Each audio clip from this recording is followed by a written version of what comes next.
জীবন কিসের উপর নির্ভরশীল? ধনের ওপর, বৈভবের ওপর, নিঃশ্বাসের ওপর? না, এই জীবন নির্ভরশীল বিশ্বাসের ওপর। বিশ্বাস নিজের ওপর, বিশ্বাস আমাদের আপনজনের ওপর। কিন্তু যখন এই বিশ্বাস ভেঙে যায় তখন মানুষের মনও ভেঙে যায়, আর তারপর সে অন্য কিছু করতেই পারে না। তখন কি করা যেতে পারে? 3টে কাজ আছে যা আপনি করতে পারেন। প্রথম, ভালোবাসা। যাকে আপনি ভালোবাসেন, যারা আপনাকে ভালোবাসে, ভুল যারই হোক না কেন, তার কাছে ক্ষমা চাইতে কখনোই সংকোচ বোধ করবেন না। দ্বিতীয় হলো বিশ্বাস। যারা আপনাকে ভালোবাসেন, আপনাকে বিশ্বাস করেন, তাদের বিশ্বাস কখনো ভাঙবেন না। তৃতীয় হলো আশা। যারা আপনাকে ভালোবাসেন, আপনাকে বিশ্বাস করেন, তাদের আশা আপনার সাথে জড়িত। তাদের থেকে কখনো কিচ্ছু লুকোবেন না। এই 3টে কাজ করুন, আর এই জীবন সুপ্রসন্ন হয়ে বলবে, রাধা রাধা। কোনো আপনি এটা ভেবে দেখেছেন যে এই বর্ষা, যা আমাদের মনকে উচ্ছ্বাসে ভরিয়ে তোলে, সে নিজে কতটা পরিশ্রম করার পরে আমাদের কাছে আসে? নদী হোক, সরোবর হোক, সমুদ্র হোক, তাকে সূর্যের তাপ সহ্য করতেই হয়। বাষ্প হয়ে আকাশে উড়ে যেতেই হয়। আকাশে গিয়ে কঠোর শীতলতার সম্মুখীন হতেই হয়। সেই ঠান্ডা সহ্য করতেই হয়। আর তারপর এই বর্ষা আমাদের গায়ে ঝরে পড়ে, কারোর তৃষ্ণা নিবারণ করে, আবার কাউকে আশ্বাস দিয়ে যায়। সেইভাবে জীবনে যদি আমাদের কোনো বড় কাজ করতে হয়, তাহলে আমাদের কঠোর এবং নিরন্তর পরিশ্রম করতেই হবে। আর যে ব্যক্তি এই পরিশ্রম করার পরেও, কোনো একটি নির্দিষ্ট স্থানে পৌঁছে যাবার পরেও বিনম্র থাকেন, সেই ব্যক্তি অমরত্ব লাভ করেন। তিনি হলেন সেই ব্যক্তি যাকে সমগ্র সংসার ভালোবাসেন। তাহলে সবসময় মনের মধ্যে বিনম্র ভাব বজায় রাখুন, আর আমার সাথে ভালোবেসে বলুন, রাধা রাধা। কোনো এক বস্ত্রে যদি ছোট্ট একটা ছিদ্র উৎপন্ন হয়, আর যদি আমরা তার দিকে নজর না দিই, তাহলে সময়ের সাথে সমগ্র বস্ত্র ছিঁড়ে যায় আর কোনো কাজে আসে না। যদি কোনো একটা নৌকাতে ছোট্ট একটা ছিদ্র উৎপন্ন হয়, তাহলে সময়ের সাথে পুরো নৌকাই জলে ডুবে যায়। লক্ষ্যের দিকে অগ্রসর হওয়ার সময় একটা ছোট্ট ভুল আপনি যদি করে ফেলেন, তাহলে আপনাকে তা লক্ষ্যের থেকে দূরে করে দিতে পারে। এমনটা এই সম্পর্কের সাথেও হয়ে থাকে। কোনো একটা ছোট্ট কথা, একটা ছোট্ট মনোমালিন্য যদি সম্পর্কে আসে এবং সেটা না মেটানো হয়, তাহলে সেই সমগ্র সম্পর্কটা, অনেক বড় বড় সম্পর্ক ভেঙে যেতে পারে। যদি আপনার সম্পর্কে ছোট্ট একটা ছিদ্র উৎপন্ন হয়, তাহলে প্রেমের সূচ আর স্নেহের সুতো দ্বারা সেলাই করে ফেলুন, যাতে আপনার এই সম্পর্ক অটুট থাকে এবং প্রেম দ্বারা পরিপূর্ণ থাকে। আসুন আমার সাথে ভালোবেসে বলুন, রাধা রাধা। যখন সূর্যের অত্যাধিক তাপের কারণে এই ধরিত্রী শুষ্ক হয়ে যায়, তখন প্রতিবিম্ব আমরা এইভাবে দেখতে পাই। আমরা কোথাও দূরে তাকালে আমাদের মনে হয় সেখানে জল রয়েছে। আমরা যখনই কাছে গিয়ে দেখি, তখন দেখি যে সেখানে জলই নেই। তারপর যেই আমরা পেছনে ফিরে তাকাই, আমরা দেখি যেখান থেকে আমরা এসেছি সেখানে জল পড়ে রয়েছে। এবার এই যে মরুতৃষ্ণা, তা কিন্তু শুধুই ভূমিতে নয়, আমাদের ভাবনা চিন্তার সাথেও এটাই হয়ে থাকে, অনেক সময় হয়ে থাকে। যে ব্যক্তি জল লাভ করার আশায় বসে থাকে, সে কখনোই জল লাভ করতে পারে না। কিন্তু যে ব্যক্তি জল লাভ করার আশায় নিরন্তর পরিশ্রম করতে থাকে, ঘাম ঝরায়, সেই ব্যক্তি কোনো মরুভূমিতেও জল লাভ অবশ্যই করে। জীবনে যদি আমরা বড় কিছু লাভ করতে চাই, তাহলে নিরন্তর পরিশ্রম করতেই হবে।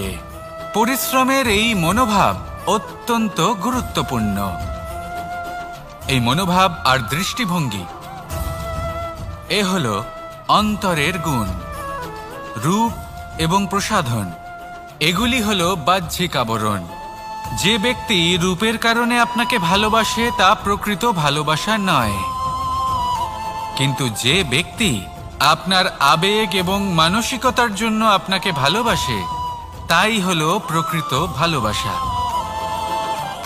তাহলে এই কথাটা মনে রাখুন আর আমার সাথে ভালোবেসে বলুন, রাধা রাধা। সিংহকে বনের রাজা বলা হয়। অত্যন্ত শক্তিশালী হয় সে, তার পরিবারও খুব বড় হয়। কিন্তু যদি এমন হয় যে সিংহের পরিবারে নিজেদের মধ্যেই কলহ সৃষ্টি হয়, যদি তারা নিজেরাই লড়তে থাকে, তাহলে কি হবে? সিংহকে মেরে তার পরিবারকে মেরে ফেলে শেয়াল বনের রাজা হয়ে উঠবে। এবার এই কথা শুধুই সিংহের উপর প্রযোজ্য নয়, বরং প্রত্যেকটি ব্যক্তি, প্রত্যেক পরিবার, প্রত্যেক সম্প্রদায়, প্রত্যেক রাজ্যের ওপর প্রযোজ্য হতে পারে। পরিবারে যদি মতভেদ বেড়ে যায়, তাহলে সেই পরিবার ভেঙে যেতে পারে। ইতিহাস এই বিষয়ের সাক্ষী। যদি সমাজের মানুষ নিজেদের মধ্যেই লড়তে থাকেন, তাহলে কেউ রাজা হতে পারেন না, বরং অন্য কেউ সেই কলহের সুযোগ নিয়ে নিজে রাজা হয়ে বসেন। একতার গুরুত্ব বুঝতে শিখুন। ঘুরে ফিরে বিষয়টা এসে দাঁড়াচ্ছে সেই ভালোবাসায়, কারণ ভালোবাসাই হলো সেই যা সকলকে একসাথে বেঁধে তাদের আনন্দে রাখতে পারে। প্রেমের থেকে বেশি শক্তিশালী আর কিছুই নেই। তাই এই প্রেমকে নিজের মনে জাগ্রত করুন, নিজের পরিবারে বর্ষণ করুন, সমাজে বর্ষণ করুন, রাজ্যে বর্ষণ করুন, আর এই ভালোবাসার সাথেই বলুন, রাধা রাধা। বর্ষা কখনো অনুভব করে দেখেছেন এই বর্ষা? আকাশ থেকে বর্ষার ফোঁটা ঝরে পড়ে, মিষ্টি ফোঁটা, শীতল ফোঁটা, মনকে পবিত্র করে তোলে, ধরিত্রীর তৃষ্ণা নিবারণ করে, আশপাশটা সবুজে ভরিয়ে তোলে। এবার এই রকম জল আমরা কুয়ো থেকেও পেতে পারি। যদি আমরা ভেবে দেখি যে বর্ষা এবং কুয়োর জলের মধ্যে পার্থক্য কি, তবে পার্থক্য আছে। পার্থক্য হলো ভাগ্য এবং কর্মের। বর্ষা হলো ভাগ্য। প্রকৃতির যখন ইচ্ছে হবে তখন বর্ষা হবে, কিন্তু কুয়ো আমরা এমনি এমনি পাই না। কর্ম এবং পরিশ্রমের দ্বারা একে প্রাপ্ত করতে হয়। এই ধরিত্রীকে খুঁড়তে হয়, অনেক ঘাম ঝরাতে হয়, তবেই আমরা একটা কুয়ো প্রাপ্ত করতে পারি। এবার এই বর্ষা, এটা সারা বছর হয় না, কিন্তু কুয়ো এটা বছরের পর বছর আমাদের তৃষ্ণা নিবারণ করে। এবার এর থেকে আমরা কি শিক্ষা লাভ করি? এটাই যে আপনি ভাগ্যের উপর বিশ্বাস রাখুন, কিন্তু নিজের কর্মের উপর আস্থা রাখুন, কারণ কর্ম এবং পরিশ্রম আপনাকে এই সংসারের যে কোনো শিখরে পৌঁছে দিতে পারে। তাহলে নিরন্তর প্রয়াস করুন, কর্ম করুন, আর আমার সাথে ভালোবেসে বলুন, রাধা রাধা। জীবনে সাফল্য এবং অসফলতা আপনার বল, আপনার শক্তির উপরে নির্ভরশীল নয়, আপনার মানসিকতার উপর নির্ভরশীল। যদি কোনো ব্যক্তি দৃঢ় নিশ্চয় করে নেয়, তাহলে সে কখনো হারে না। যদি কেউ হার মেনে নেয়, তাহলে সে কখনোই জিততে পারে না। শেষ পর্যন্ত কি হয়? এই ভাবনাই সত্য হয়ে সামনে চলে আসে, আর এই ভাবনাই পরবর্তীকালে ইতিহাস রচনা করে। সেই জন্য আপনি যদি চান আপনার নাম ইতিহাসে থাকুক, তাহলে দৃঢ় হতে শিখুন। ইতিবাচক ভাবনার সাথে, পরিশ্রমের সাথে এগিয়ে চলতে থাকুন। প্রতিস্পর্ধা গ্রহণ করুন আর শুধুই এগিয়ে যেতে থাকুন। সংসারে আপনি যে কোনো উচ্চতাতেই পৌঁছতে পারবেন, কারণ ইচ্ছে শক্তি আর ভালোবাসার চেয়ে বেশি শক্তিশালী আর কিছুই নেই। তাহলে আসুন আর আমার সাথে ভালোবেসে বলুন, রাধা রাধা। আজ আমি আপনাকে একটা ছোট্ট কাহিনী শোনাবো। একবার আমি, রাধা আর দাদা, আমরা তিনজনে মিলে লুকিয়ে একটা উপবনে গেলাম আম পেড়ে খেতে। অনেক পরিশ্রম করে আমরা ওখানে পৌঁছলাম, আর আমরা আশ্চর্যচকিত হয়ে গেলাম এটা দেখে যে এবার তো আম পাকেইনি। এবার দাদা কি করলেন, একটা আম পাড়লেন আর সেটা চাখলেন, আর উনি নিরাশ হয়ে পড়লেন। উনি বললেন যে এটা তো খুবই টক। তারপর রাধা একটা আম পাড়ল আর সেটা চেখে দেখল, আর রাধা উৎসাহিত হয়ে পড়ল। আমি রাধাকে জিজ্ঞেস করলাম, কি হয়েছে, তুমি এত উৎসাহিত কেন? তখন রাধা বলল যে এবার এত বেশি টক আম হয়েছে যে এগুলো দিয়ে আমরা আচার বানাবো। তাহলে দাদা ওখান থেকে বেরিয়ে গেলেন নিরাশ হয়ে এবং খালি হাতে। রাধাও ওখান থেকে বেরিয়ে গেল কিন্তু উৎসাহিত হয়ে, আর অনেকগুলো কাঁচা আম সাথে নিয়ে। এর থেকে আমরা কি শিক্ষা পেতে পারি? যে প্রত্যেকটা স্থানে এমন কিছু রয়েছে যেখান থেকে আমরা কিছু একটা শিক্ষা লাভ করতে পারি, যা আমাদেরকে বিকাশের পথে নিয়ে যেতে পারে। এই শিক্ষা প্রত্যেক স্থানে আছে। সবকিছু আমাদের দৃষ্টিভঙ্গির উপর নির্ভর করছে। যখনই আমাদের জীবনে আমাদের সম্পর্কে কোনো সমস্যা, কোনো বিপদ আসে, তখন বেশিরভাগ মানুষ সেই বিষয় নিয়ে দুঃখী হয়ে পড়েন। আর কিছু মানুষ এমনও থাকেন যারা শেষ পর্যন্ত তার সমাধান করেন, বিপদকে পরাজিত করেন, সম্পর্কগুলিকে আবার জুড়ে দেন। যদি আপনি সুখের খোঁজ করেন তাহলে আপনি সুখ অবশ্যই পাবেন, প্রসন্নতা অবশ্যই পাবেন। যদি আপনি দুঃখ খোঁজেন তাহলে দুঃখ অবশ্যই পাবেন। এবার আপনি কি খুঁজতে চান সেই চয়ন আপনারই। আসুন আর আমার সাথে ভালোবেসে বলুন, রাধা রাধা। ইচ্ছে বড়ই বিচিত্র জিনিস। এই ইচ্ছে যদি তা পূর্ণ না হয় তাহলে তা ক্রোধকে জন্ম দেয়, যদি তা পূর্ণ হয় তাহলে লোভকে জন্ম দেয়, যদি সময়ের মধ্যে পূর্ণ না হয় তাহলে শোককে জন্ম দেয়, আর যদি সময়ের পূর্বেই পূর্ণ হয়ে যায় তাহলে অহংকারকে জন্ম দেয়। সকলের ইচ্ছে থাকে, আপনারও অবশ্যই থাকবে, তা অবশ্যই পূরণ করবেন। কিন্তু একটা কথা মনে রাখবেন, আপনার এই জীবন এটা কোনোভাবেই আপনার ইচ্ছে পূরণ করার মাধ্যম নয়। এ হলো ধৈর্য সাধনের এক মাধ্যম, নিয়ন্ত্রণ করার এক মাধ্যম।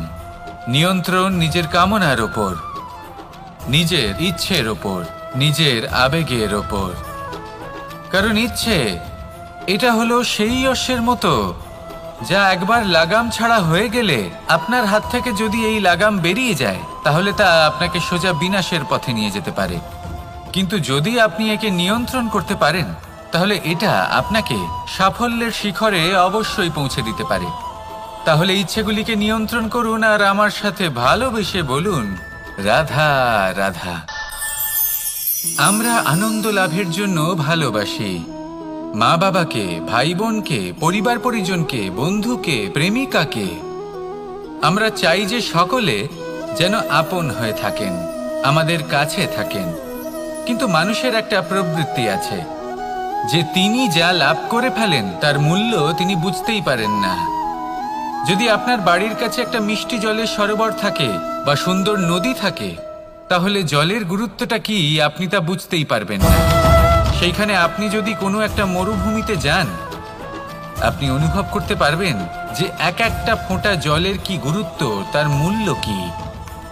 সুখের মুহূর্তে যদি আপনজনদের মনে রাখেন তবে দুঃখের মুহূর্ত নিজে থেকেই দূরে সরে যাবে। ভালোবাসা এবং তার সাথে স্মরণ করা, এটাই তো হলো জীবনের এবং ভালোবাসার আসল মূল্য। আসুন আর আমার সাথে ভালোবেসে বলুন, রাধা রাধা।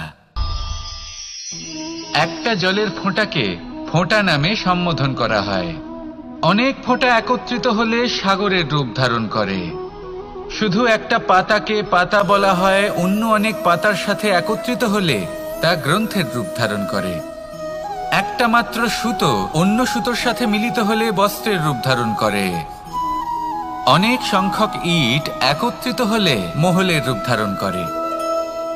সৈন্যরা একত্রিত হলে সৈন্যদল তৈরি হতে পারে।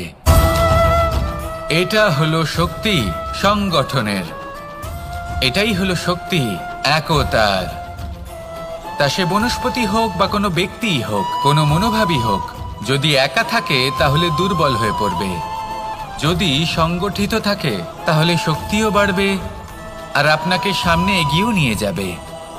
তাই এই একতায় বিশ্বাস রাখুন আর আমার সাথে ভালোবেসে বলুন, রাধা রাধা। দীপাবলি আমাদের সবথেকে বড় উৎসব। শ্রীরাম রাবণকে পরাস্ত করে 14 বছরের বনবাস কাটিয়ে আবার অযোধ্যায় ফিরে এলেন অমাবস্যার রাত্রে। অযোধ্যায় সবাই খুব প্রসন্ন ছিলেন, খুবই উৎসাহিত ছিলেন। অযোধ্যায় সহস্র প্রদীপ প্রজ্বলিত করা হয়েছিল এই উৎসবে। একে আমরা দীপাবলি বলে থাকি। এবার এই বিষয়ে আমরা সকলে জানি। আপনি কি এটা জানেন যে শ্রীরাম বাস্তবে অমাবস্যার এক রাত আগেই অযোধ্যায় পৌঁছে গেছিলেন, সবার সামনে অমাবস্যার রাতে এসেছিলেন। এর কারণ কি? শ্রীরাম প্রমাণ করতে চেয়েছিলেন যে যে কোনো সময়, দিন হোক বা রাত, শুভ বা অশুভ হয় না। শুভ অশুভ কিছু থাকলে তা হলো মানুষের চিন্তা, তার ভাবনা, তার নির্বাচন আর তার কর্ম।